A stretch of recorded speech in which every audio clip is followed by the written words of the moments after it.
이번에 갈 곳은 국회의사당역이었습니다. 이 문 대통령이 외교전에 집중하고 있는 이 시각에 정치권을 휘어잡은 3명의 인물이 있었습니다. 네, 저희가 판넬을 준비했는데요. 문 대통령 없는 사이 이렇게 제목이 되어 있는데 첫 번째 인물이 굉장히 궁금하죠. 네. 첫 번째 인물부터 살펴보겠습니다. 문 대통령이 독일에 가 있는 동안 도대체 어떤 사람들이 국내에서는 주목을 받았는지 첫 번째부터 뜯어보겠습니다. 네, 말폭탄 투하 추미애 대표 얘기가 그 사진이 나왔는데 먼저 어떤 말을 했는지부터 한번 들어보겠습니다. 팔짱 한번 끼실까요?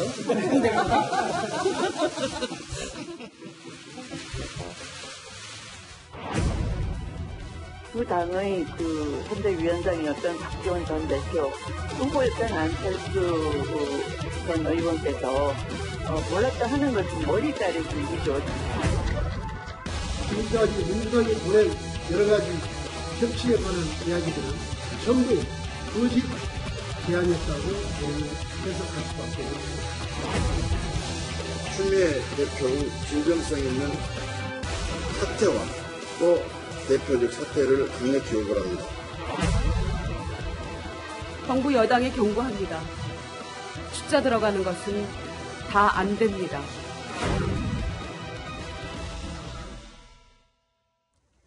네, 여러 가지 발언이 쏟아져 나왔는데 이 추미애 대표 발언으로 결국 국민의당 국회 일정 불참 선언까지 했지 않습니까? 그렇죠. 지금 이번 주 전국에 가장 큰 지금 뭐 거의 핵폭탄급의 그 말을 쏟아냈는데 일단 뭐 추미애 대표가 지금 현재 국민의당 어떤 지금 그 조작 사건 관련해서 뭐 여당 대표로서 할 수 있는 뭐 이야기라고 보여집니다. 그러나 과연 이 이야기를 추미애 대표가 할 그런 상황이었는지 또 그 내용 자체가 과연 타당한 것인지 두 가지 측면에서 바라봐야 될 것 같아요. 특히 내용적으로 본다라면 지금 사실 검찰 수사를 하고 있는 상황에서 이음씨 일단 구속되어 있는 상황 아니겠습니까? 지금 뭐 이준서 전 최고한테 조사를 받고 있고 네. 지금 당시 안철수 후보와 지금 박지원 전 대표의 관련성은 나오지 않고 있습니다. 네. 자, 그런 상황에서 머리 자르기다라고 이미 규정을 했고 또 머리 자르기다라는 게 좀 상대방 정치인에 대한 굉장히 좀 안 좋은 표현이지 않습니까? 그렇죠. 과연 그거를 여당 대표가 지금 쓰느냐의 문제이고 또 하나는 여당 대표는 그래도 뭔가 국정을 좀 운영해 나가는 책임이 있는 자리지 않습니까? 지금 제일 중요한 게 뭐겠습니까? 대통령이 지금 저렇게 G20회의 가서 정말 외교를 위해서 열심히 일하고 있는 상황에서 집권당 대표는 그래도 뭔가 생산적인 일들을 좀 해야 되는 상황 아니겠습니까? 지금 추경에 지금 심사에 국민의당이 겨우겨우 들어갔다가 다시 나온 상황 아니겠습니까? 지금 인사청문회 지금 공전돼서 아직 안 되고 있죠. 추경 안 되고 있죠. 자, 그런 상황에서 여당 대표가 야당을 향해 더군다나 그동안 국민의당이 어쩌면 협조적인 당이었거든요. 그렇기 때문에 지금 결국은 국정의 어떤 뭔가 생산적인 게 아니라 오히려 국정에 지금 분란의 소지가 돼버렸어요. 그렇다 보니까 과연 여당 대표로서 적절한 행동인지가 사실 문제가 되고 있는 것 같습니다. 네, 국민의당도 당황스럽지만 더 당황스러워하는 게 지금 민주당 이제 원내 지도부인 것 같아요. 지금 우원식 원내대표도 굉장히 정말 기자들한테 미치겠다라는 표현까지 썼거든요. 네. 갈 길을 모르는데 자꾸 발목을 잡는 듯한 부분이 네. 야당도 아니고 여당 내에서 생기고 있다 이런 것을 이제 표현한 것이겠죠. 국민의당 입장에서는 뭐 우리 위원께서 잘 설명하셨습니다만 어쩌면은 울고 싶을 때 뺨을 맞은 그런 형국이 되고 있는지도 모르죠. 국민의당 입장에서 뭔가 좀 치고 나가야 되는데 추미애 대표가 저렇게 얘기해 주니까 참 잘 됐다라고 뭐 해석을 할 수도 있는 부분이에요. 그러나 이제 여당 내 그러니까 우 대표라든가 이런 사람들은 또 답답하게 생각하는 부분이죠. 왜냐 그러면은 지금 추경이라든가 협치를 해야 되는 부분이 많은데 지금 야당을 이렇게 자극시키게 되면은 추경에 대한 협상은 물론 정부 조직부 협상은 물건데 갈 수밖에 없고 전국의 국정 정권을 만들고 난 다음에 첫 단추 자체가 옳게 꿰지지 못한다라는 그런 측면입니다. 네. 그런데 이 이면에는 실질적으로 추 대표가 가지고 있는 정치적인 플로우 내에 좀 문제가 있다라고 이제 시사하는 것이죠. 뭐냐 그러면은 대선이 끝나고 11일 날에 비공개 고위당직자 회의를 열었었죠. 5월 11일 날에 열었을 때 그때 뭐냐 하면 인사추천권에 대한 부분이었습니다. 민주당 당헌에는 국정 운영에 필요한 인재를 추천할 수 있도록 당헌에 만들어져 있거든요. 이 부분을 좀 더 명확하게 하려고 추미애 대표가 이 인사추천권에 대한 행사의 부분을 회의에 올렸단 말입니다. 그렇죠. 그때 당시에 친문들이 굉장히 반대를 했습니다.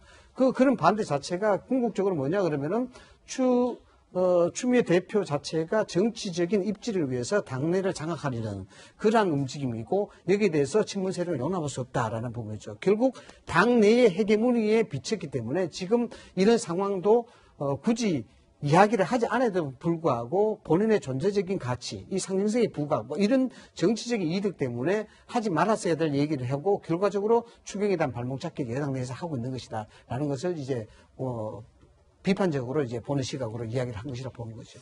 이 추미애 대표의 발언이 국민의당을 겨냥한 게 아니라 문재인 대통령을 공격하는 발언이다라고 하는 의미심장한 발언도 있었습니다. 바로 저 하태경 바른정당 의원인데 추미애 대표의 국민의당 때리기는 지능적인 문재인 대통령 때리기다. 청와대 내에서 그 권력 지분을 내놓으라고 권력 투쟁하는 거다라고 얘기하고 있거든요. 저건 어떻게 해석해야 되는 건가요? 저렇게 볼 수 있는 측면이 있죠. 네. 그러니까 지금 이제 추미애 대표의 발언에 대해서 또 적극적인 이제 문재인 대통령 지지자들도 박수를 보내거든요. 봐라, 이제 국민의당 사실 뭐 다 관련이 있는 거 아니냐 하면서 이제 막 박수를 보내는 측면이 있습니다. 하지만 그런 부분과 별개로 기본적으로 이제 문재인 정권이 탄생한 이후에 문 대통령은 이건 내가 만든 정권이 아니고 우리 당이 만든 정권이다라고 하면서 당과 같이 가겠다라고 얘기를 여러 차례 했음에도 추미애 대표로서는 집권한 이후에 당에 대한 배려가 전혀 없다. 뭐 이런 생각을 사실 이제 갖고 있는 것이고요. 그런 부분이 이제 그동안에 뭐 인사권 문제나 이런 걸로 미묘하게 조금씩 이제 표출이 되어 온 그런 과정에서 추미애 대표는 그냥 집권당 대표로서 나는 그냥 대표로서의 역할을 하겠다. 뭐 이제 이런 생각을 갖고 있는 것으로 보입니다. 그렇기 때문에 이번 이 추미애 대표의 이른바 머리 자르기 발언이 낳은 두 가지 효과를 본다면 첫 번째는 추미애라는 인물의 정치적인 존재감이 일단 부각이 됐어요. 네. 막 추미애 대표 뭐 네. 그것이 이제 비판적인 것이든 옹호하는 것이든 어쨌건 부각이 됐습니다. 그거 하나. 두 번째는 실질적으로 문 대통령이 하고자 하는 법안 처리가 어려워졌다는 것이에요.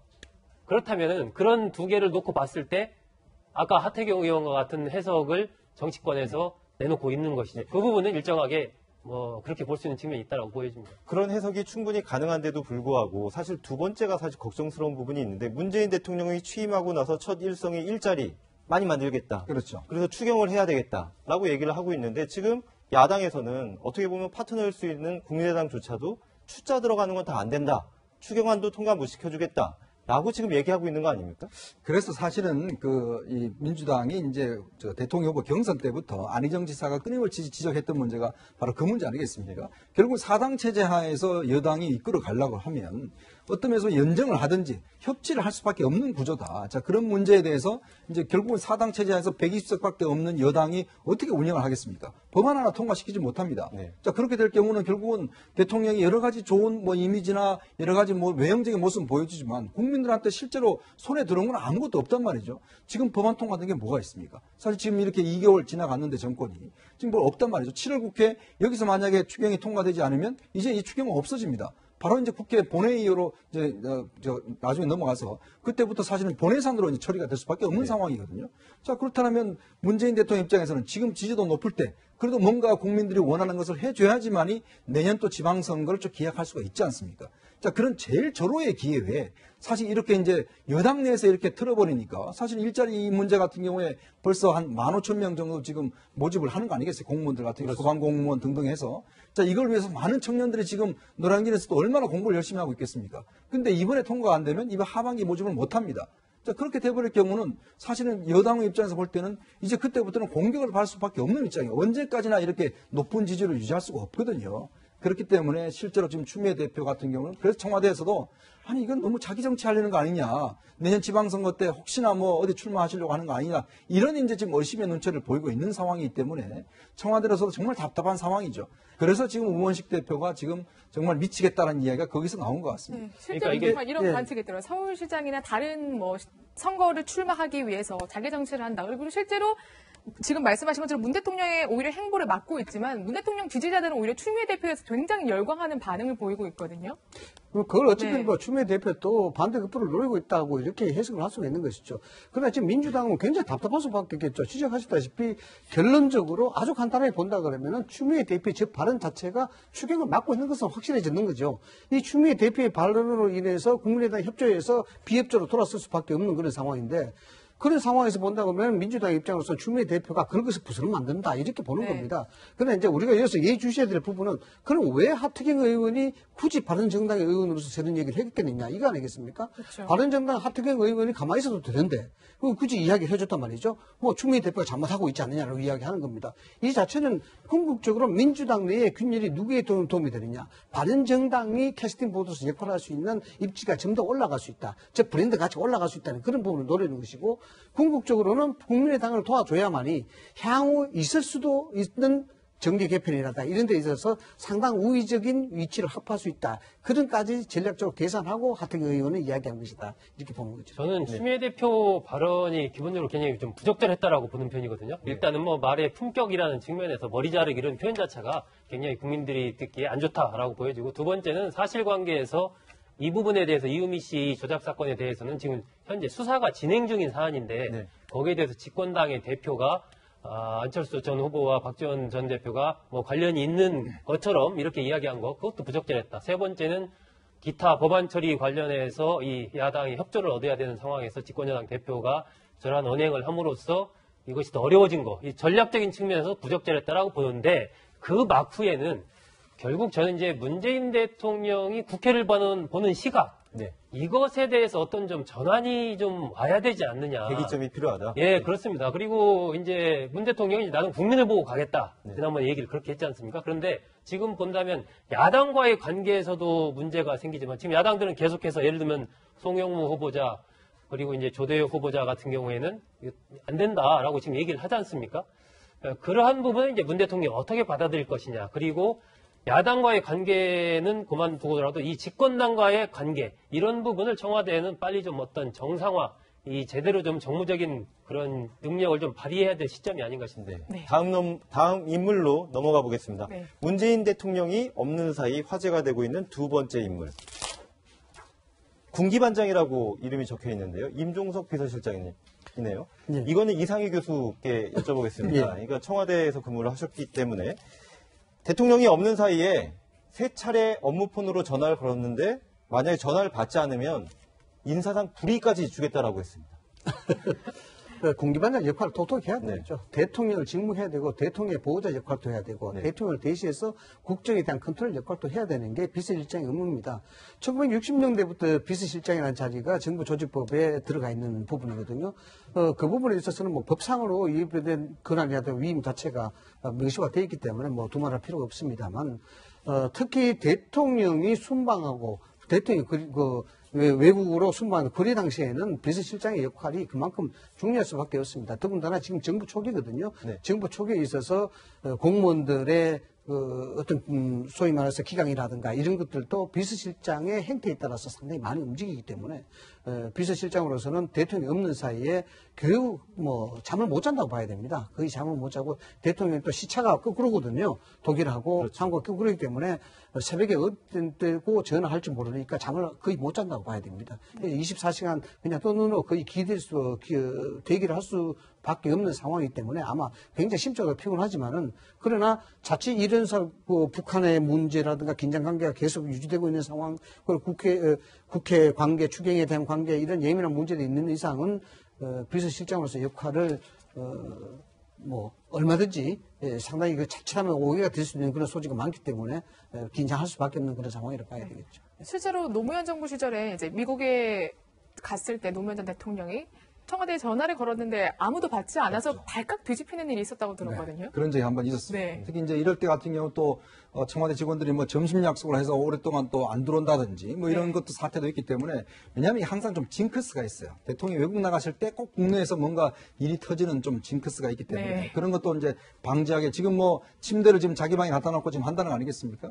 근데 지금 재미있는 현상을 보니까 임종석 실장이 얼마 전에 이제 사진을 찍혔는데 뒤에 이 부항 자국이 이제 그렇죠. 그 목하고 이제 네, 온데 깜짝 나 있더라고요. 놀랐어요. 그러니까 아마 네. 지금 뭐 거의 이제 이 피가 안 통하고 스트레스가 많이 쌓일 텐데 아마 그 중에서는 인사청문회 지금 장관들 통과 안 되는 것도 네, 있겠죠. 바로 저 바로 저 사진이죠. 사진인데요. 아마 제가 볼 때 제일 빨간 게 저게 아마 추미애 대표 때문에 뜬 것이 아닐까 싶을 정도로 사실 왜냐하면 추 네. 대표하고 사이가 좋지가 않습니다. 예전부터 좀 김민석 특보 문제 때문에 사실 전화 통화도 잘 안 하고 지금 하기 때문에 왜냐하면 비서실장과 여당 대표가 수시로 전화하고 사실 문제를 좀 해야 되는데 지금 그 통로가 지금 되지 못하고 있어요. 근데 그러다 보니까 사실은 이제 당과 청와대 간의 지금 소통 자체가 어려우니까 아마 임종 실장이 더군다나 이 상황에서 국내에서 뭔가 좀 좋은 소식을 사실 대통령한테 줘야지만이 외국엔 대통령에 좀 힘이 있을 거 아니겠습니까? 그런데 국내에서는 더 지금 심한 이야기를 가면 대통령에게 힘이 나겠습니까? 그래서 아마 임종 실장도 그것 때문에 아마 스트레스가 많아서 좀 부항을 뜬 것 같습니다. 네.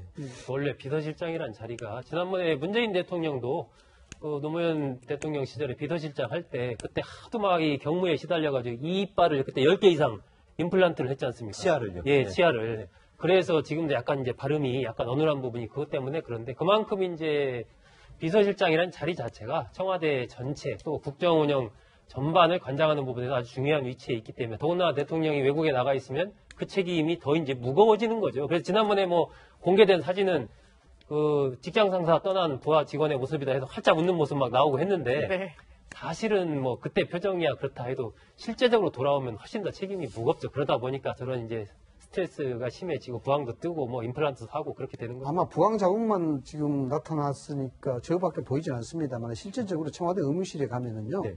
그 대통령 순방기에 거의 비상근무를 하기 때문에 링겔을 많이 맞습니다. 링겔을요? 예, 예. 네. 수액 주사를 많이 맞고 그만큼 피곤합니다.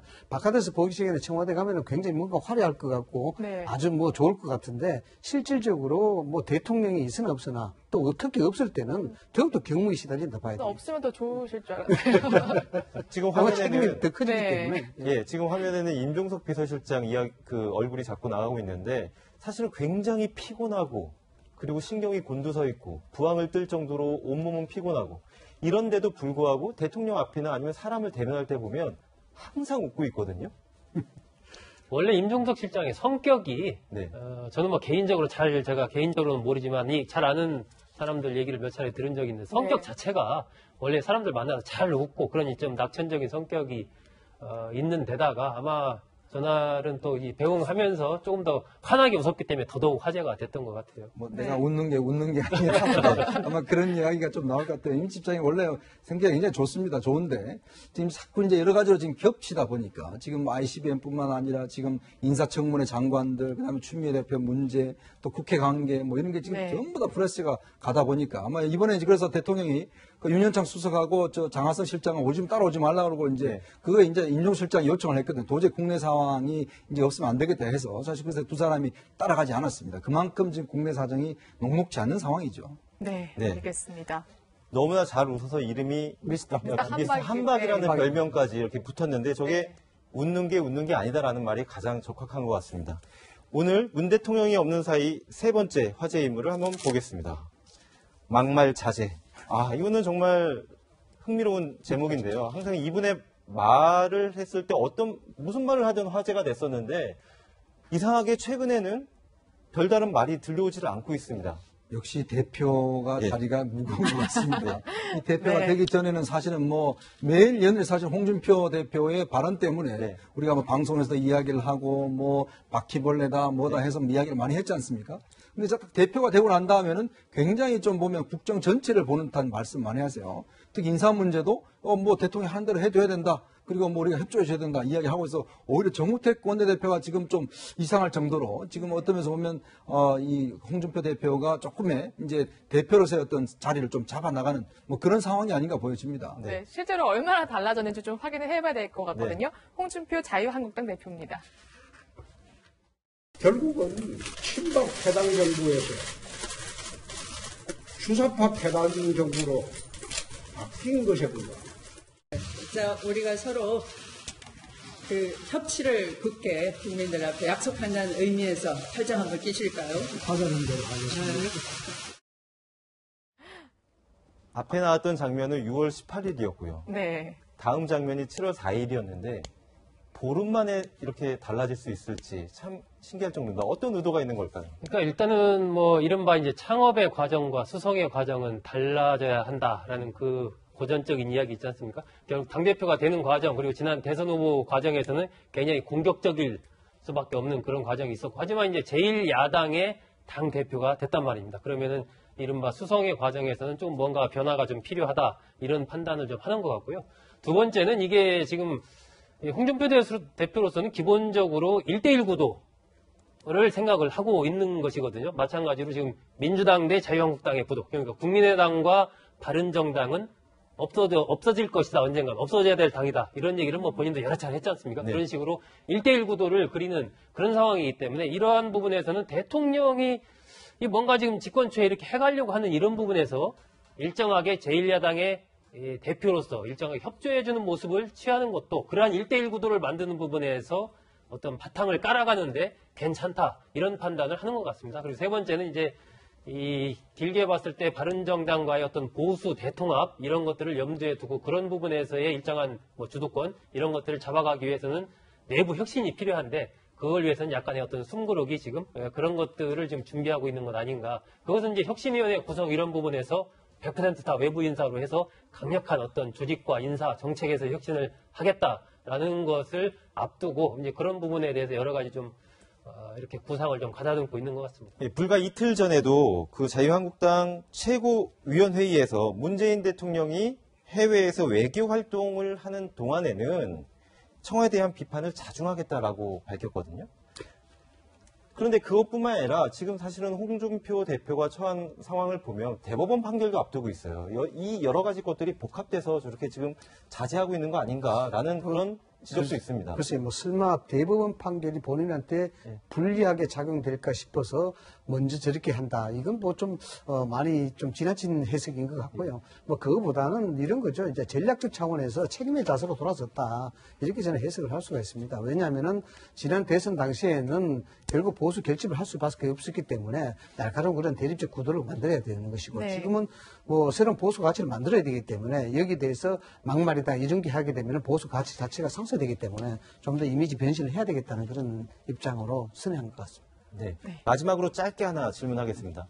홍준표 대표 들어오고 난 다음에 요직에 그 측근들을 안 쳤다. 그래서 사유화 논란이 일고 있다. 이런 부분들은 어떻게 보고 계십니까? 뭐 결국 이제 당의 핵심 세력이었던 친박을 이제 친홍으로 바꾸는 과정이라고 봅니다. 왜냐하면 예전에 홍준표 대표가 대표됐을 때 그때 한번 그 당시 그 친박들에서 몰려난 적이 있어요. 네. 그렇기 때문에 아마 지금은 그 안전장치들을 많이 마련해 놓은 것 같아요. 최고위원도 마찬가지고 지금 당 사무총장 대변인에 하여튼 자기 세력을 만들면서 이제는 예전같이 그렇게 좀 몰려나는 꼴은 당하지 않겠다. 그런 아마 관측에서 일단 자기 사람을 좀 심는 것 같습니다. 네, 지금까지 세 분의 전문가 모시고 문재인 대통령이 해외에 나가 있을 때 화제가 되고 있었던 국내 정치인 세 명의 이야기를 나눠봤습니다. 고맙습니다. 감사합니다.